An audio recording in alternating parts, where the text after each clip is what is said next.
The sun of the Kingdom of Saudi Arabia was leaning toward the horizon, its golden rays reflecting off the skyscrapers that adorned the capital. On a wide street buzzing with life, luxury cars gliding past, and pedestrians of every nationality, a middle-aged man appeared, walking with confident strides. He wore a lavish cloak embroidered with golden threads, and on his wrist gleamed an expensive watch that caught the light. That man was Salman al-Rajhi, one of the most famous tycoons in the kingdom, a businessman of immense wealth, owner of major companies and vast investments, a man whose very presence made people whisper as he passed. Salman stopped in front of a luxury car showroom, then turned his head toward a small, humble cafe across the street. There sat an elderly sheikh, his face etched with the lines of years, each wrinkle carved by wisdom. He wore a simple white robe and a white turban that crowned his head. Between his fingers moved a prayer bead strand, slowly, rhythmically, while his eyes shone with serenity and faith. This was Sheikh Abdulrahman al-Masri, who had come to the kingdom many years ago, carrying knowledge and a call to faith. He lived a simple life, far from the spotlight. No one knew the secret behind this meeting between two men so utterly opposite: the arrogant magnate who owned the world, and the humble sheikh who possessed nothing but his piety and patience. Salman approached with sharp steps, the sound of his polished shoes striking the ground like a declaration of war. In his eyes burned a raging fire, and on his lips rested a ferocity he did not bother to hide from the onlookers. He sat before the sheikh without asking permission and said in a harsh voice, "You know why I came, don't you?" The sheikh slowly raised his head, gazing at him with calm that no anger could shatter, and replied in a deep, dignified voice, "If you have come for good, then welcome. But if you have come for otherwise, I remind you of the words of God. Repel evil with that which is better, and behold, the one between you and him is enmity will become as though he were a devoted friend." The sheikh's words pierced Salman's chest like an arrow, but instead of extinguishing his fury, they only fanned the flames. He leaned closer, his breath audible with the intensity of his anger, and snapped, "Do not remind me of your verses now. I have warned you more than once to stay away from my life and everything that concerns me. How dare you do what you did?" The sheikh remained silent, his calm eyes fixed on him, as though seeing beyond the anger to the weakness it concealed. Then suddenly, in a moment no one expected, Salman rose to his feet, lifted his hand high, and struck the sheikh with a resounding slap that echoed through the street. The crowd froze in place. The prayer beads slipped from the old man's hand, scattering across the ground. Slowly, the sheikh touched his cheek, then lifted his head toward Salman. In his eyes there was neither anger nor fear, but something else, something that left every witness stunned. He smiled, a quiet, steady smile, and said in a trembling yet powerful voice, "Tomorrow you will know what you have done." Then he bent down calmly to gather the scattered beads, while the bystanders raised their phones, recording the moment that would ignite a storm, one that would not subside until it overturned the balance of power between two nations and revealed secrets that, if exposed, could shake thrones. And as the sheikh's fingers collected the beads, Salman's heart pounded violently in his chest, as though he sensed that this moment would mark the beginning of the end of a world he had believed could never fall. No one on that street could have imagined that a single slap would turn into an earthquake shaking the kingdom, its tremors reaching the halls of international diplomacy. After Salman al-Rajhi delivered his blow, he straightened his stance and cast a defiant look around him, as if to say, "Who dares to object?" But what he failed to notice were the dozens of phones raised high, their lenses capturing the scene that would set social media ablaze within minutes. Sheikh Abdulrahman remained silent, gathering the scattered beads of his rosary from the ground, as though the slap had not touched him, as though nothing had happened. He uttered no word, raised no protest, did not cry out. He only wore a mysterious smile upon his face. That smile made Salman, for a fleeting moment, feel that something terrifying was hidden behind this calm. From among the crowd, a young man stepped forward, phone in hand, recording. His voice trembled as he said, "Man, how dare you strike an old sheikh in front of everyone?" Salman shot him a glance so sharp it made the youth recoil, as though death itself had stared him down. Then Salman strode away quickly, leaving behind a heavy silence, broken only by the whispers of the people.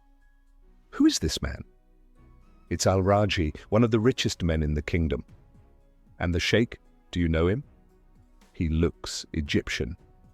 But why did he strike him? Within minutes, the video clip was spreading like wildfire across social media. The headline chosen by the first uploader was enough to ignite outrage. "Saudi millionaire slaps elderly Egyptian sheikh in the middle of the street, reason unknown." Within an hour, the video topped the trending lists in both the kingdom and Egypt. Millions of views, thousands of furious comments, and news channels began circulating the story. A mysterious incident between a Saudi tycoon and an Egyptian sheikh. Will the slap turn into a diplomatic crisis? Meanwhile, in one of Riyadh's affluent neighborhoods, Salman paced nervously inside his opulent palace, surrounded by luxury on every side. He clutched his phone, calling his office manager in agitation. "Contact the social media team immediately. Erase every clip. Do whatever it takes before this becomes a scandal." But it was already too late. The video had surpassed 500,000 views in less than 2 hours, and the hashtag "Slap of the Egyptian Sheikh" was trending worldwide on Twitter. At that same time, in a modest apartment on the outskirts of Riyadh, Sheikh Abdul Rahman sat upon his prayer mat. His face was calm, but within his heart a deep dialogue stirred. He recalled Salman's furious words, "Stay away from my life and everything that concerns me." And he wondered, what secret is he so desperate to bury that he would raise his hand against a sheikh? His thoughts were interrupted by the ringing of the phone. The caller was an old friend from the Egyptian embassy. "Peace be upon you," the sheikh answered softly. From the other end came a worried voice. "Sheikh Abdul Rahman, what is this I see on the internet? Are you all right?" The sheikh smiled gently and replied, "I am fine, my son. But it seems God has decreed that this slap will be the doorway to something far greater." He ended the call, and in his eyes shone a mysterious glimmer no one had ever seen before. For the slap was not the end. It was the beginning of a battle that would unmask faces hidden behind veils. In a vast office at the Ministry of Foreign Affairs in Riyadh, officials were already discussing the urgent news spreading across the media. A Saudi tycoon assaults an Egyptian sheikh. The Egyptian embassy demands an immediate investigation. That moment marked the official announcement of the coming storm. Within only a few hours of the video's spread, outrage swept through Arab and international media alike. Headlines raced, comments flared. Is this how a man of religion is humiliated? Where are human rights? How could a wealthy man dare to slap an elderly sheikh in public? Meanwhile, in a polished office inside the Ministry of Interior in Riyadh, sat Brigadier Fahd al-Otaibi, the officer responsible for major investigations. Before him, a massive screen replayed the video that had turned the kingdom upside down. He closed his eyes for a brief moment, then spoke in a firm, decisive tone. "Summon Salman al-Raji immediately. We cannot allow public opinion to be inflamed any further." At the same time, Sheikh Abdul Rahman sat in his modest room, reciting verses from the Quran in a calm voice, untouched by the storm raging in the media. A knock came at the door. An officer entered respectfully and said, "Sheikh Abdul Rahman, we kindly ask you to accompany us for questioning." "It is an official order," the sheikh smiled reassuringly and replied, "If the word of truth is to be spoken, then here I am." He was taken to the police headquarters where he met Brigadier Fahd for the first time. The sheikh sat on the chair opposite the large desk, his hands resting on his knees, his features serene despite the situation. The brigadier asked in a firm voice, "Sheikh, we need to understand, what is the reason for the conflict between you and Salman al-Raji?" The sheikh lowered his head slightly, then said in a tone heavy with meaning, "If I were to tell you the truth now, the world would burn even more than it already is. but its time will come. The brigadier raised his eyebrows in surprise, then said sharply, "This case has become a matter of public opinion. We cannot remain silent. Even the Egyptian embassy has demanded an official explanation." The sheikh smiled gently and said in a calm voice, "Tell them I am well. I came here only by the call of God, and what has befallen me could never have missed me." At that moment, the brigadier's phone rang. The call was from the minister's office. He picked up and answered, "Yes, sir?" A stern voice came through. "Fahd, the situation is extremely sensitive. The media is in flames, and the Egyptian embassy has demanded an urgent investigation and a meeting with the sheikh. We must calm this crisis before it escalates to a dangerous diplomatic level." The brigadier hung up slowly, then looked at Sheikh Abdulrahman with curiosity. "What is your secret, Sheikh? Why do you not get angry? Why have you not filed a complaint?" The sheikh smiled and replied, "Because I know that God will take my right with his hand, not mine." Meanwhile, across the city in Salman's palace, the furious tycoon sat with a team of lawyers. His face was pale despite his attempts to control the situation. One of the lawyers said, "Mr. Salman, this case is not simple. The video has gone global. Even foreign channels are reporting on it." Salman shouted angrily, "Is it possible that a single slap has put me in this predicament?" "He's just a poor sheikh," the lawyer replied calmly. "But this sheikh is not ordinary, Salman. I've received information that he was once close to your father. Some even whisper that he knows secrets that could destroy your entire reputation." The blood froze in Salman's veins. He stared at the lawyer in shock. "What did you say?" The lawyer smiled slyly and said, "It seems Sheikh Abdulrahman is not just an old man. He is the key to your family's secrets, and perhaps the cause of your downfall, should he utter a single word." That moment marked the beginning of the table turning, not only against Salman, but against entire circles of power and wealth abroad. Outside, cameras surrounded the police headquarters. Reporters announced, "The Egyptian embassy demands the presence of its representative at the investigation session with the sheikh." The crisis was escalating and the whole world was watching. What would happen when the sheikh met the Egyptian ambassador? What secret did he hold that made Salman tremble at the mere mention of his name? Riyadh was boiling with news. Every channel spoke of the slap. Every social media platform burned with comments and analysis. Headlines blared, "New developments in the case of the Egyptian sheikh's slap. The Egyptian embassy officially intervenes and demands an urgent investigation." Inside the police building, Sheikh Abdulrahman sat in a simple room as Brigadier Fahd entered, accompanied by a well-dressed man whose features carried the gravity of diplomacy. It was the Egyptian ambassador, Ala Mustafa. The ambassador approached the sheikh with steady steps and embraced him warmly, saying, "Thank God for your safety, our revered sheikh. What is this that has happened? The whole world has been turned upside down." The sheikh smiled serenely and replied, "It is the decree of God, my son. Nothing happens in vain." The ambassador sat beside him, then turned to the brigadier and said firmly, "We demand full protection of the rights of this Egyptian citizen. We will not compromise on this.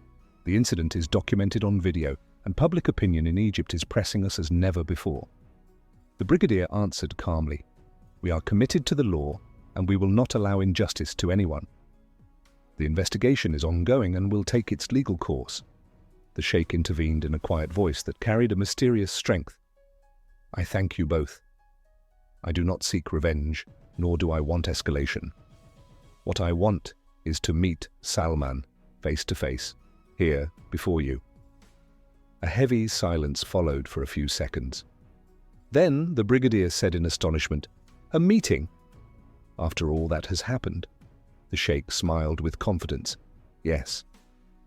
There are words that must be spoken, not before cameras, not in courtrooms." At that very moment, Salman was in his grand palace, shouting at his media team, "Erase everything from the internet. Contact the biggest platforms, offer money, do whatever it takes." But his media advisor replied anxiously, "Mr. Salman, the matter is out of control. Even international channels are discussing the incident. Worse still, some journalists have begun digging into your past, and your family's past. Salman faltered, then roared, "Who is behind this?" The advisor hesitated, then said, "There are rumors that Sheikh Abdul Rahman possesses old documents. Documents that, if revealed, would open files you never wanted to see." The light of day, Salman's heart trembled as though the ground had shifted beneath him. He remembered his late father's words in the old will he had tried to forget. "Never approach Sheikh Abdul Rahman. He is the keeper of secrets known only to you and him." Salman sank into his chair, pressing his hands against his head, sweat pouring down his face. Could it be that the sheikh still holds those documents even today? Suddenly his phone rang. He looked at the screen. It was Brigadier Fahd. He answered quickly, and the brigadier's stern voice came through. "Salman, you must come immediately to police headquarters. The sheikh has requested to meet you." Salman froze for a moment, then said in a voice laced with anger and fear, "A meeting? Why?" The brigadier replied firmly, "This is part of the investigation. We want to resolve this crisis as quickly as possible." Salman ended the call and glanced at the mirror before him. The face staring back was pale, unrecognizable. He whispered in a trembling voice, "My God, will the truth be revealed today?" At police headquarters, the Egyptian ambassador sat beside the sheikh, while cameras outside the building captured every movement. The media awaited the first image of the sheikh and Salman together. When the door opened and Salman entered with hesitant steps, hearts raced and breaths stopped. Eyes met, those of a once arrogant billionaire now cloaked in fear, and those of an aged sheikh radiating wisdom and strength. The sheikh approached slowly and said, in a voice that all could hear, "Welcome, Salman. Do you still remember the last words you spoke to your father before his death?" Salman faltered, sweat dripping from his brow. The ambassador stared in shock, and the brigadier furrowed his brows, wondering what the sheikh meant and what secret bound him to Salman's father. But the sheikh did not continue. He merely smiled a mysterious smile that drove the tension in the room to its peak. Outside, the media braced for the next storm. Would the sheikh reveal the secret now? Or was there something even greater waiting to explode in the coming days? A heavy silence filled the interrogation room after the sheikh's last words. Everyone was on edge. The Egyptian ambassador fixed his gaze on Salman. Brigadier Fahd observed the scene intently. As for Salman, his face had drained of color, his fingers trembling as he tried to conceal his fear. The sheikh stepped closer, his eyes locking onto Salman's with the weight of years gone by. In a deep, deliberate voice, he said, "Do you know, Salman, I had hoped this day would never come. I had hoped your father's trust would remain preserved, but you insisted on opening the locked door." Salman's lips quivered, and he stammered, "You lie. You have nothing to do with my father." The sheikh gave a faint smile. "If you do not want them to know the truth, then do not accuse me of lying, Salman. You know well that I was with your father in the hardest days of his life, the day he wrote the will you tried to bury." Salman slammed his hand on the table, shouting in anger, trying to reclaim his strength. "Enough! This is nonsense. I will not allow you to tarnish my name before them." The sheikh replied calmly, but with a tone of challenge, "Then so be it. Let us see what the papers will say if they come to light." The ambassador and the brigadier exchanged bewildered glances. The Egyptian ambassador leaned toward the sheikh and asked, "Sheikh, what is happening? What will? What are you talking about?" The sheikh looked at the ambassador, then at the brigadier, and said firmly, "Now is not the time to speak. But I assure you this slap was nothing but an attempt to hide what cannot be hidden." At that moment, Brigadier Fahd intervened with authority. "Enough of this vague talk, Salman. Sit down now. We have official questions for the investigation."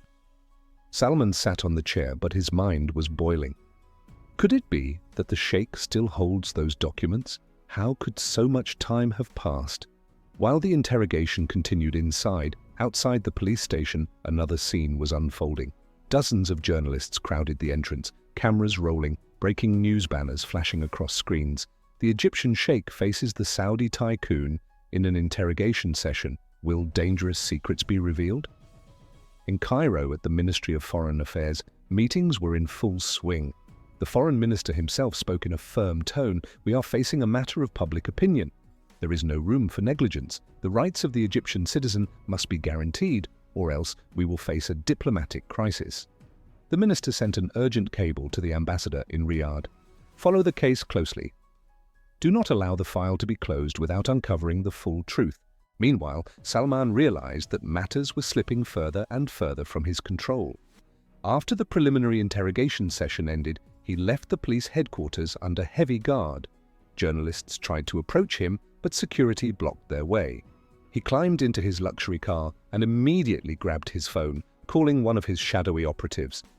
A low voice answered, "At your command, sir." Salman spoke tensely.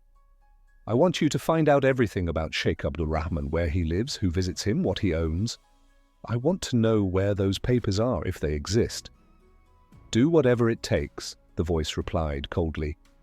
"Consider it done, sir."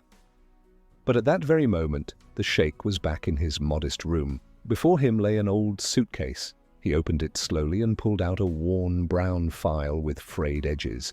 He gazed at it for a long time, then whispered, as if speaking to himself, "A trust, O Abu Salman. I have kept it as you entrusted me, but it seems its time has come." He closed the file carefully, placed it beneath his pillow, and raised his hands in prayer. "O Lord, if these papers contain good, then let them be revealed. But if they hold fitna, then turn them away from us." What he did not know was that very night, a black car stood a few meters from his home. Inside, two men watched him from behind tinted glass. One whispered to the other, "Our orders are clear." Tonight, we find out where he hides his secret. At the same time, in the office of the Egyptian ambassador, an urgent call came from Cairo. "Be careful, Mr. Ambassador. There are suspicious movements to silence the sheikh or pressure him. Do not leave him alone." The game had begun, and there was no turning back. Who would prevail? The sheikh who carried the trust, or the tycoon who would use all his power to bury the truth? Night fell over Riyadh. The streets grew quiet, save for the hum of a few cars and the glow of street lamps reflecting on the pavement. In a humble neighborhood, Sheikh Abdul Rahman sat on his prayer mat after the evening prayer, raising his hands in supplication. His heart was at peace, though storms of politics and media swirled around him. Beside him lay the old brown file, silent, yet holding within it the power to upend the lives of men who thought their influence was an unbreakable fortress. Outside, the black car with tinted windows stopped in front of his modest home. Inside, two men with hard features sat waiting. One wore an earpiece and whispered, "We are in position." "The target is inside, alone," a cold voice replied through the earpiece. "Execute the plan quickly and quietly. No witnesses." As the sheikh prepared to sleep, he heard faint footsteps near the window. He did not turn. Instead, he took his prayer beads in hand and smiled softly, whispering, "O Lord, protect me with your protection that none can breach." Suddenly, the lock snapped with a muffled crack, and two masked men slipped into the room. One raised a knife threateningly, while the other barked, "Don't move, sheikh!" The sheikh lifted his head slowly, his eyes steady, fearless. He spoke with a strange calm that unsettled them. "You are searching for the trust, aren't you?" The two exchanged quick glances. One shouted, "Where are the papers?" The sheikh smiled. "The trust is with the one who never loses it." Before they could take another step, the wail of police sirens pierced the night, drawing closer at speed. "Police, retreat!" one of the men shouted. They leapt through the window in an instant, vanishing into the dark alleys before the patrols arrived. Moments later, the duty officer rushed into the house with his men. His voice was anxious. "Thank God you are safe, sheikh. We received an anonymous tip about an attempted attack." The sheikh smiled and said, "It was God's decree and his mercy." He was immediately transferred to a secure location under police protection, and the Egyptian embassy was notified at once. At the Egyptian ambassador's residence in Riyadh, the ambassador received the news while in an emergency video meeting with Cairo. He rose in anger and declared, "This is no longer just a case of a slap. We are facing an organized crime. I want full protection for the sheikh, and I want to know immediately who is behind this." On the other side of the city, Salman al-Raji sat in his palace, receiving a call from his men. A tense voice came through. "We failed, sir. The police arrived seconds before us."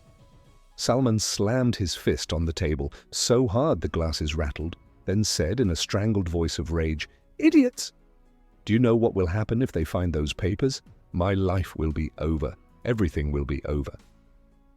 After the call, Salman sat alone, panting with anxiety. Then he rose and went to a secret cabinet in his study.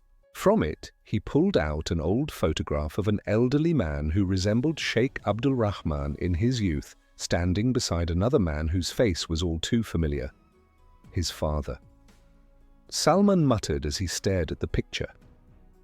"Why didn't you tell me everything, father? Why did you leave me to face this man alone?" Meanwhile, in the fortified room where the sheikh had been moved, the dignified old man sat on a wooden chair. From beneath his cloak, he drew out the brown file that others had tried to steal. He placed it before him and began leafing through its pages one by one. His eyes stopped at a paper bearing a familiar signature, a handwritten will signed by Hajj Abdullah al-Raji, Salman's father. The sheikh read the first line softly. "I bear witness before God that this trust shall be delivered to its rightful owner after my death, and that no one shall be wronged thereafter." The sheikh closed the papers and returned them carefully to the bag. His eyes glistened with tears that shimmered in the lamplight as he whispered, "The time has come, Abu Salman." But will their hearts endure the truth? In Cairo, the president's office was receiving urgent reports on the case. The directive was clear: protect the sheikh by every means. This is no ordinary case. There is something far more dangerous beneath the surface. No one yet knew that what lay in those papers was not merely inheritance or wealth, but secrets that could alter the very face of power and money in the kingdom forever. Riyadh awoke the next morning to news that shook the media. Exclusive sources: an assassination attempt on Egyptian Sheikh Abdul Rahman at dawn in the capital. The story spread like wildfire across satellite channels and dominated social media trends within hours. Short surveillance clips showing the masked men fleeing the scene ignited public outrage and questions. Who were they? Why target an elderly sheikh? Was this connected to the slap everyone had been talking about? As these questions swirled across the digital sphere, inside the security directorate, a major sat before his screens, wiping sweat from his brow. His anxiety was not from the incident itself, but from the text message that had arrived on his phone minutes earlier. 10 million riyals for the sheikh's file. Limited offer. He read the message again and again, glancing around to ensure no one had seen. He knew exactly what it meant. There was a hidden power buying loyalty with gold, and it would not stop until it reached its target. Meanwhile, in Salman al-Raji's palace, the atmosphere was like a beehive. Salman sat in a lavish conference room, surrounded by 4 of his closest men. On the table before them lay a leather briefcase stuffed with money. Salman spoke in a decisive tone. "Listen carefully. I want that file at any cost. 10 million to whoever brings it to me within a week. If it reaches the media, we are all finished." One of his men hesitated before asking, "But sir, the sheikh is under heavy police protection now and the Egyptian embassy is involved." "The matter is complicated." Salman shot him a fiery glare. "You don't understand. If that file comes out, you won't find your names on any list except the list of the fallen. Do whatever it takes." As he shouted, his personal aide rushed in, holding a tablet. "Sir, there's a new leak on social media. They're saying the file the sheikh holds contains a historic will written by your father." Salman gasped, his heart nearly stopping. He snatched the device and read the circulating report. Close sources confirm Sheikh Abdul Rahman possesses old documents belonging to one of the kingdom's wealthiest families. Salman roared with such fury that even the guards trembled. Who leaked this? Who opened his mouth? On the other side of the city, in the secure room where the sheikh was being kept, Abdul Rahman sat quietly, reciting the Quran.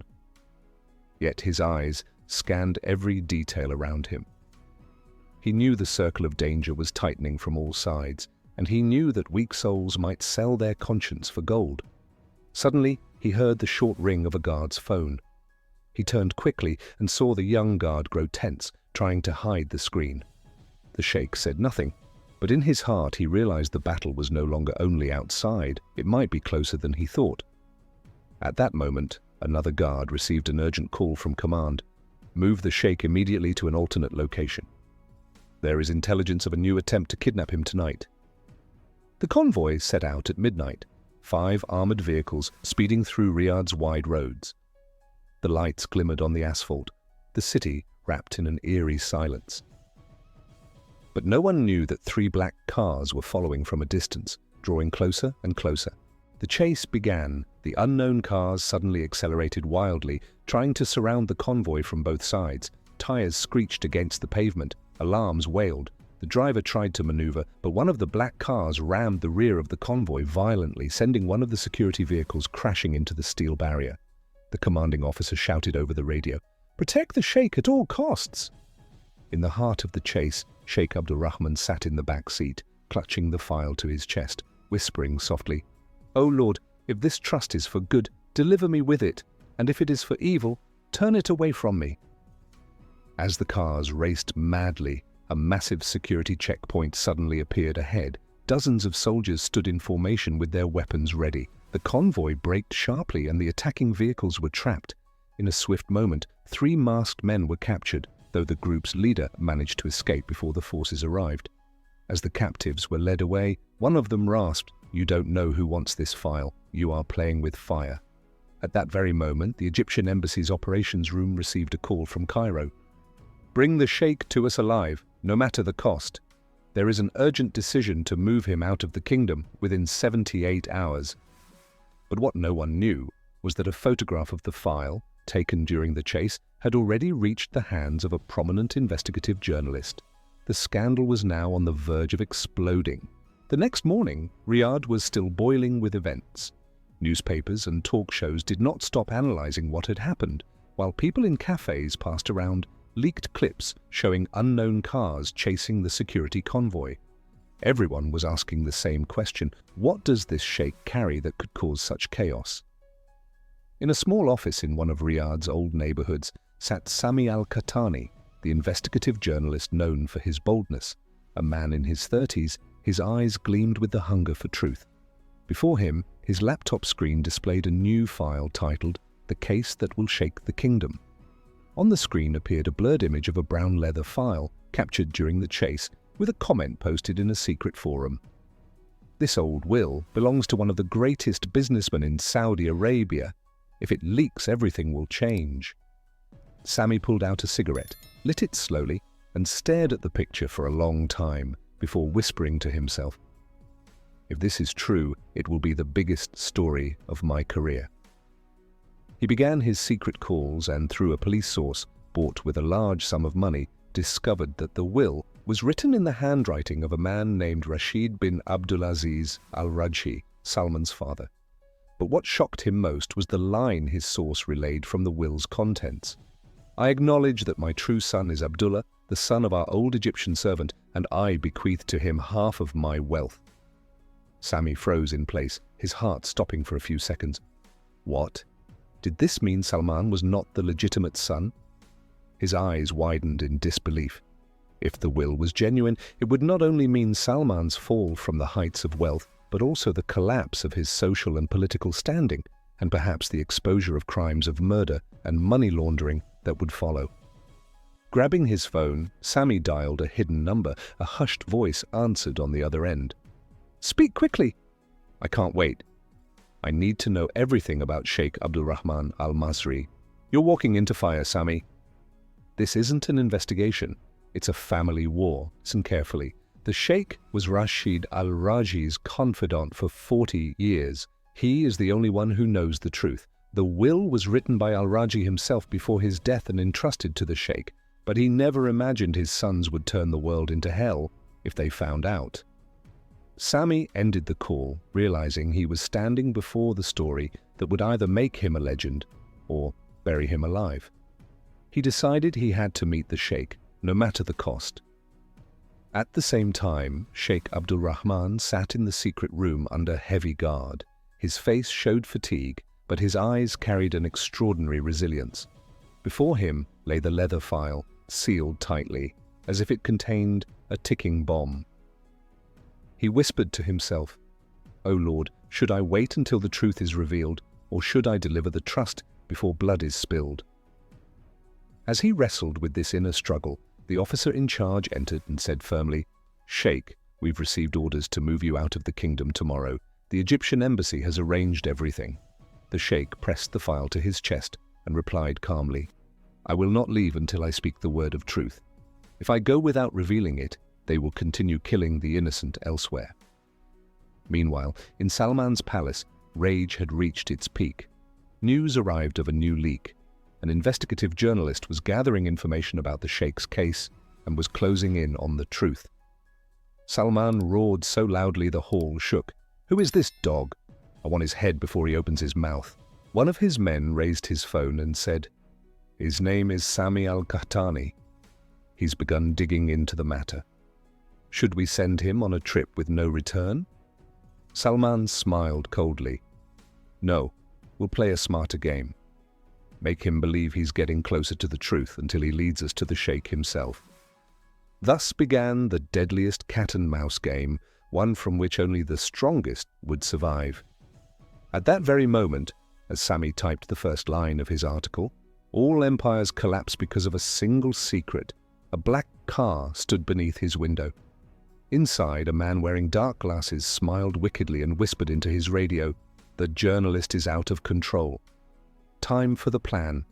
Night fell over Riyadh. The golden lights of the skyscrapers reflected on the crowded streets. In the heart of the city, Sami al-Qahtani sat in his car parked outside a quiet, modest cafe in the Al-Malaz district. He stared at his phone, reading the encrypted message that had just arrived. "Come alone." Midnight. No phone. No one must know. At the old bridge, a cold shiver ran through Sami's veins. He knew this message came from the man who had told him about Sheikh Abdul Rahman. His heart pounded, but he also knew that any hesitation now would mean losing the story that could make his name legendary. He turned off his car, placed his phone in the glove compartment, and drove toward the old bridge. The night there was different. Silence wrapped the place. Darkness swallowed everything, save for a few dim streetlights flickering in the hidden wind. When he arrived, he found a thin man in a dark cloak standing beside a lamppost, his face half hidden by a scarf. Sami approached cautiously. "Are you Sami?" the man asked in a low voice. "Yes." "Where is the sheikh?" The man smiled slyly. "Follow me. But remember, what you see tonight will change your life forever." He led Sami to a black SUV. The rear doors opened automatically. Sami hesitated for a moment, then climbed inside. The vehicle sped off into a dark desert road, far from the city's eyes. The farther they went, the tighter Sami's chest felt, as though the very air was suffocating him. After half an hour, the car stopped in front of an old, abandoned farm. The man opened the door and gestured for him to get out. Sami stepped through a rusty iron gate. Suddenly he heard footsteps behind him. He spun around quickly. 4 massive men surrounded him from all sides, their faces hard, their eyes merciless. One of the men spoke in a dry voice. "Welcome, brave journalist. You're searching for the truth. Tonight, you will see it with your own eyes." Sami was pushed into a large room inside the farm, lit only by a single lamp dangling from the ceiling. In the middle of the room sat Sheikh Abdul Rahman on a wooden chair, his hands bound, blood trickling from the corner of his mouth. His face was pale, but his eyes still carried a defiant glare. Sami was stunned. He had never imagined things would reach this point. He stepped forward slowly and said, "Sheikh, what have they done to you?" The sheikh lifted his head with difficulty and spoke in a trembling voice. "Sami, don't believe them. Don't believe anything. Before he could finish, the door burst open. Salman al-Raji himself entered, wearing an elegant suit, his expensive cologne preceding his steps. Behind him, two men carried heavy bags. Salman approached slowly, a cold smile spreading across his face. "Well, well," he said in a smooth voice dripping with mockery. "The maker of scandals. You think you're clever? You think you'll expose me to the world?" Sami, though afraid, answered firmly, "The people will know the truth, no matter what you do."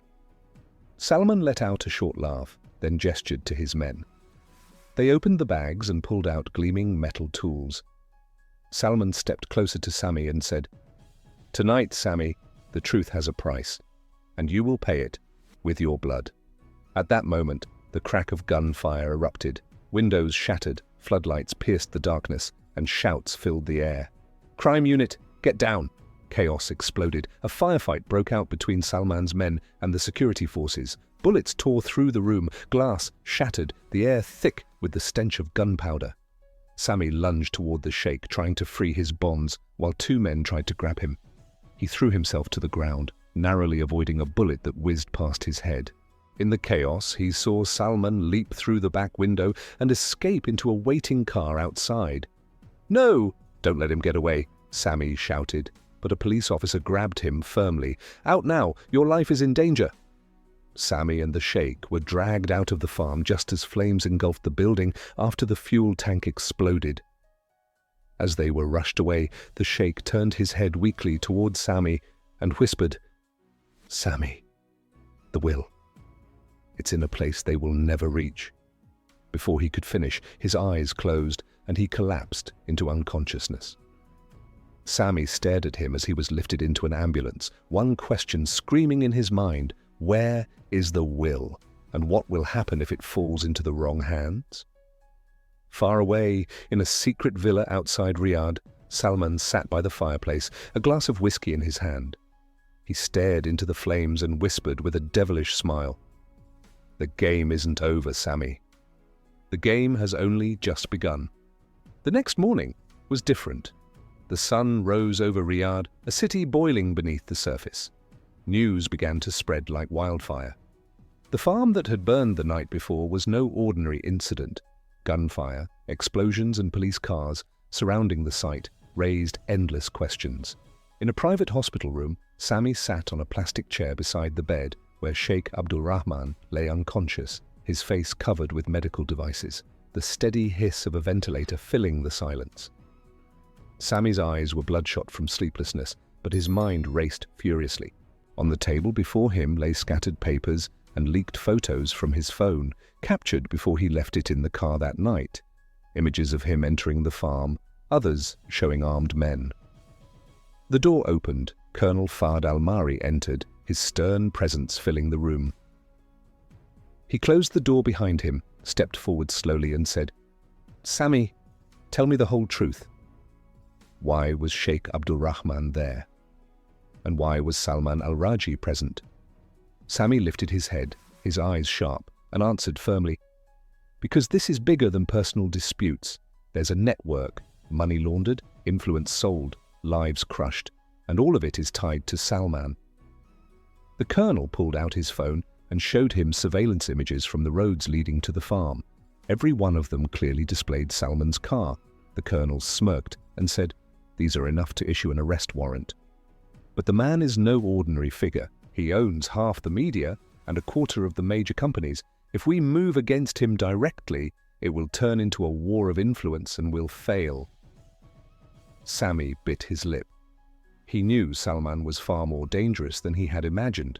And in that moment, the idea was born in his mind. If Salman controlled traditional media, then Sami had another weapon, the free press. He stood suddenly and declared, "Then I'll burn his game with fire, the same fire." Not his media, but public opinion. The first step. Sami left the hospital in disguise, hidden under a black cap and dark glasses. He headed to the offices of an international news channel, always hungry for hot stories from the Gulf.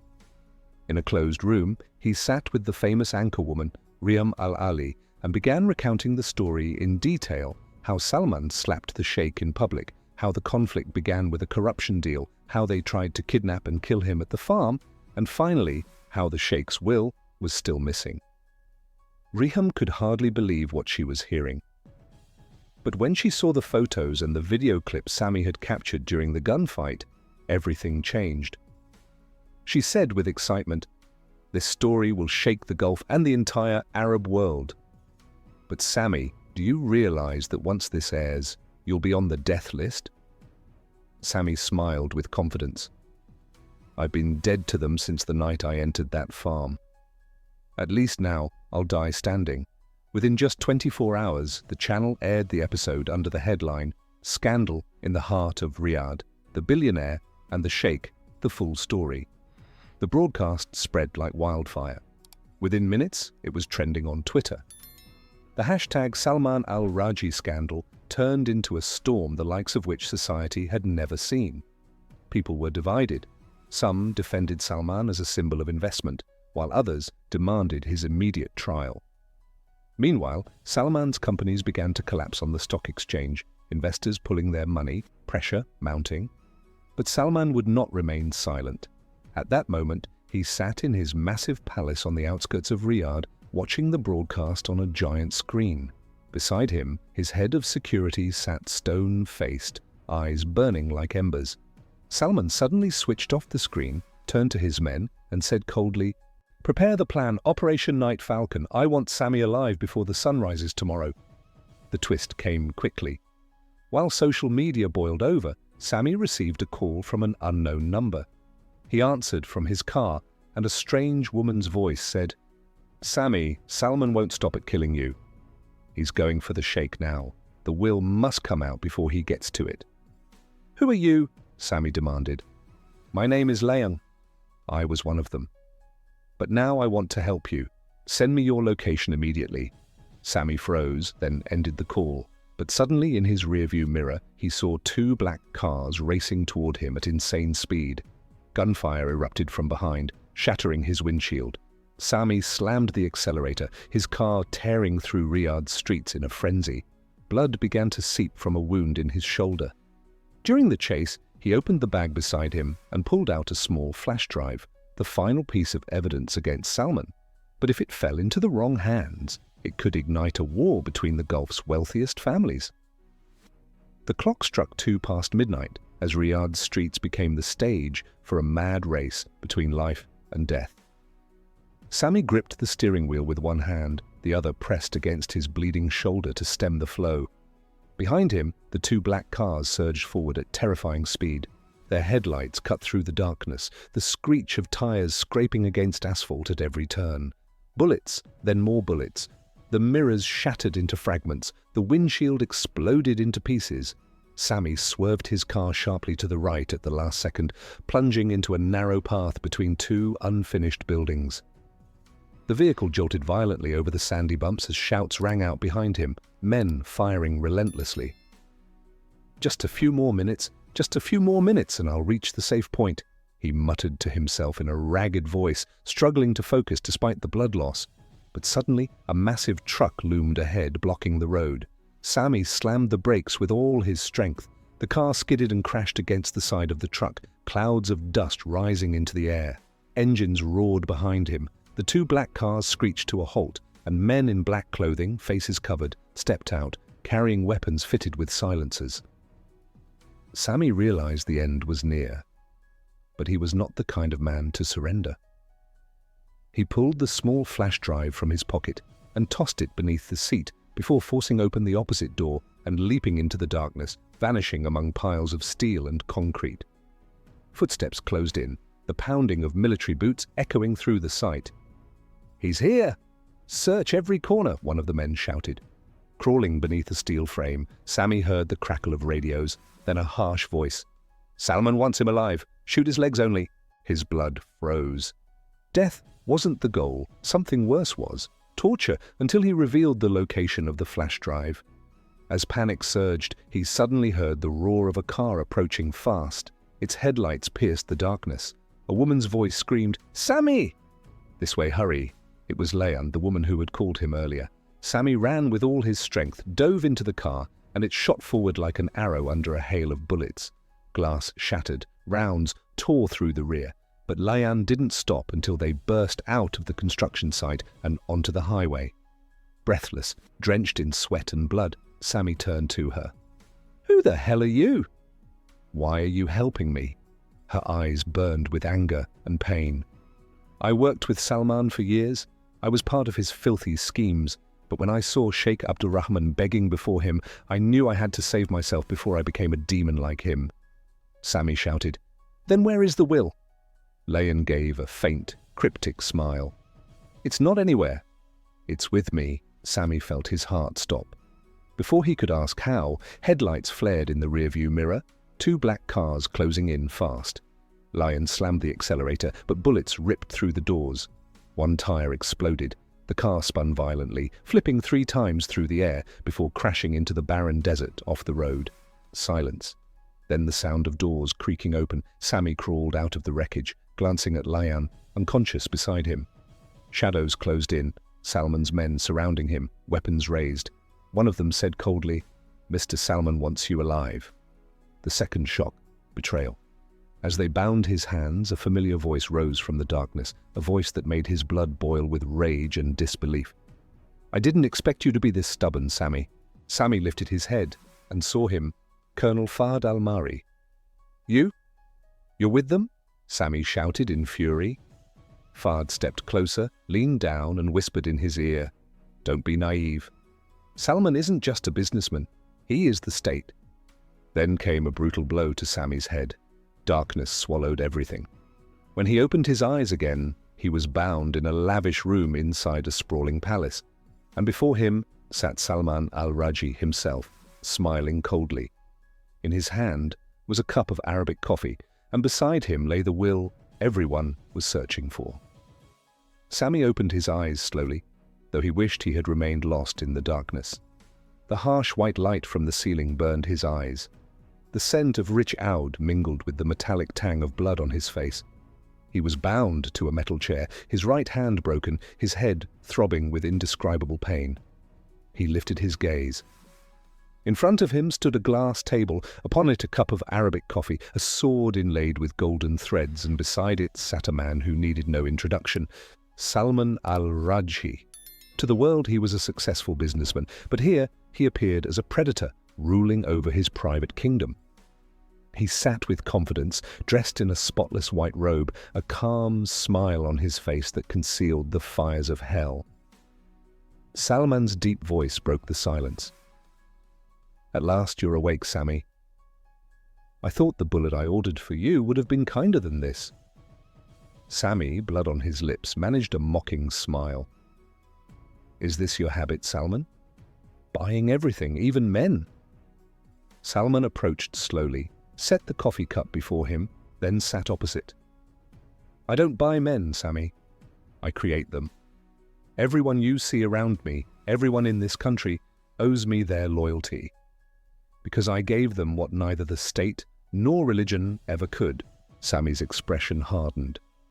He realized this man was not just a billionaire. He was a monster, devouring power with money. The first shock, the secret of the will. Salman pulled out an old paper from a fine leather file and placed it before Sammy. "Do you know what this is?" "The will that destroyed your life. Abdurrahman's will." Sammy tried to lean forward, but the chains held him back. Salman continued with a smile. "The old sheikh you defended in the street, he held something greater than money. He held a secret that gave its bearer control over billions. This will is not mere words. It contains agreements and contracts proving ownership of undisclosed oil lands, worth more than my family's entire fortune." Sammy, cold despite the pain, asked, "And what do you want with it, Salman?" Salman leaned in until his face was inches from Sammy's. "I want to rewrite history in my name, and neither a sheikh like him nor an investigator like you will stop me." The great betrayal. As the tense exchange reached its peak, the door opened. Someone entered. Someone Sammy had believed would come to save him. Layan. But what he saw froze his blood. She stood beside Salman, her head held high, her face colder than he had ever seen. Salman smiled. "Thank you, Layan." "You played your role brilliantly," Sami shouted. "You betrayed me." Layan stepped closer, bent down until her face was level with his, and whispered, "I didn't betray you, Sami. I chose to live. And those who don't choose Salman disappear." That wound cut deeper than any bullet. The double shock, the table turns. As Salman prepared to give the order to kill Sami after extracting every secret, the unexpected happened. The lights went out, a thunderous explosion shook the floor below. Gunfire erupted, guards screamed, alarms wailed, filling the palace with chaos. Through the static of a radio, Sami heard a familiar voice. "This is Falcon Unit. The target is inside the palace. Repeat, the target is inside the palace." Despite the chains, Sami smiled. "You think you are the state, Salman. Looks like the state has returned to remind you who's in charge." The room descended into pandemonium. Salman gripped the sword in his hand. Layan raised a pistol and aimed it directly at Sami. At that moment, the guard assigned to watch over him fell with a bullet to the head. Sami lunged forward with unbelievable speed, snatched the key from the man's pocket, and freed himself amid the chaos of gunfire. The mad escape plan. He grabbed the guard's pistol and fired at the glass, then leapt from the second floor into the palace garden as flames began to consume the building. Behind him, Salman's furious voice roared, "Stop him, alive or dead!" But the real shock came when Layan didn't fire at Sami. Instead, she shot one of Salman's men and screamed, "Sami, this way!" He didn't understand, but there was no time to question. He ran after her, plunging into a secret passage beneath the palace as the sounds of explosions drew closer. "Call me a traitor again if you want," Layan shouted as she ran, "but I don't want to die here." The open ending and the greatest secret. They reached a long tunnel that ended at a steel door. Layan opened it and handed Sami a small bag.